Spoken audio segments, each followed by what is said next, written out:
It's time to take 10 minutes for Torah with Rabbi Joel Finkelstein. Welcome to Parashat Pinechas. Everybody wants it. His time was up. It's time for him to go on to the next world. He realized that we can't go to the next world. We need an ish alayda. We need a man over the people. We need Asher Yitzhak, someone who's going to go and come. Reminds us of David. The Jewish people said to David that even before you became king, you were the one who went out in front of us and came behind us.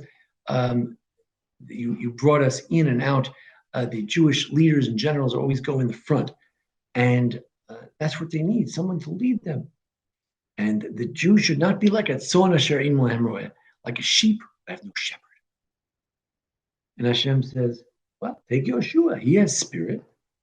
And you give him smicha, and he should stand in front of Elazar and ask questions to the breastplate, and everything will be fine. On this note, what really transpired here? You have a debate between rabbis, Rabbi Bazak, Rabbi Monach of Yeshivat Har Etzion, and the more elder Rosh Yeshiva at Yeshivat Har Etzion, Rav Yaakov Mitan, my Rebbe. Rav Yaakov Mitan thinks that this is wonderful. He's asking for a king just like David, someone who will go and come, someone who will be like a real warrior. And that's who he found. He found Yoshua, who's warrior we know from the war of Amalek and later the wars in Canaan. He's wonderful for that job. And indeed, that's who Hashem chooses. However, Rav Bazak thinks that there's a real debate going on here. He says, Moshe says to God, look, I want someone who can do everything. He has to take them and bring them back, almost like a mother figure. You have to take them to soccer, you have to take them home. And they shouldn't be like sheep without a shepherd. I was their shepherd. I'm the Ro'eh Ne'eman. I'm the ultimate shepherd. I shepherded the flock of my father-in-law, Yitro.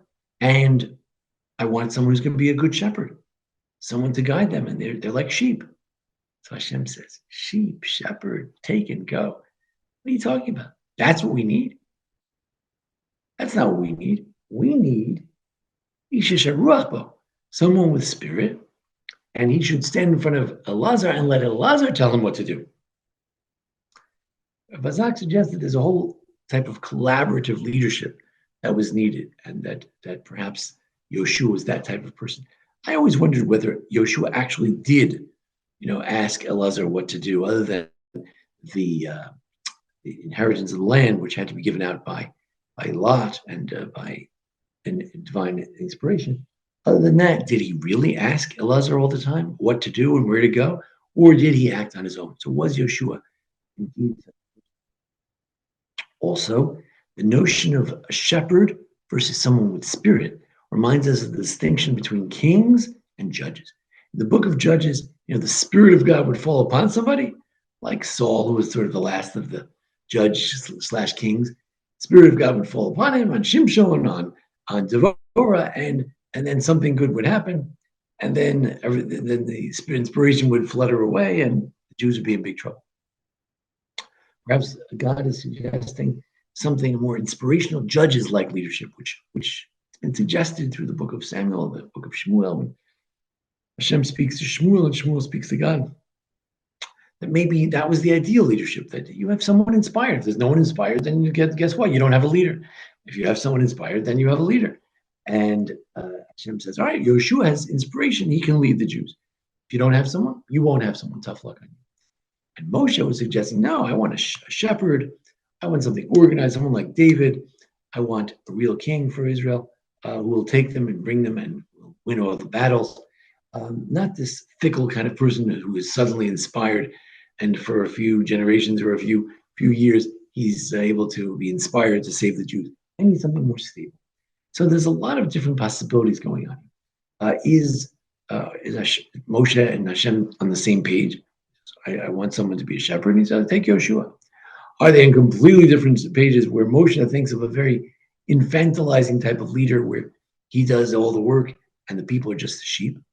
And Hashem says, no, the leader should not be the leader.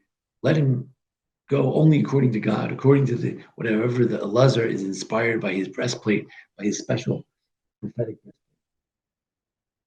And then we suggested that maybe there's a difference between Yetzev Yavo, which is like David, like a king, what Moshe was suggesting, and Ruach, which is what Hashem is suggesting or demanding, that the Jews should be led by someone of great Ruach, great spirit.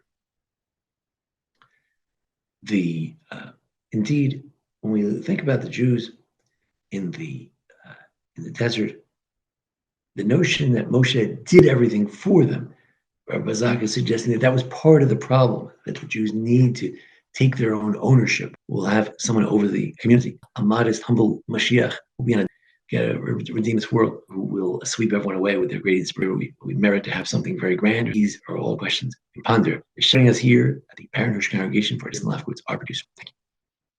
This has been 10 Minutes for Torah with Rabbi Joel Finkelstein.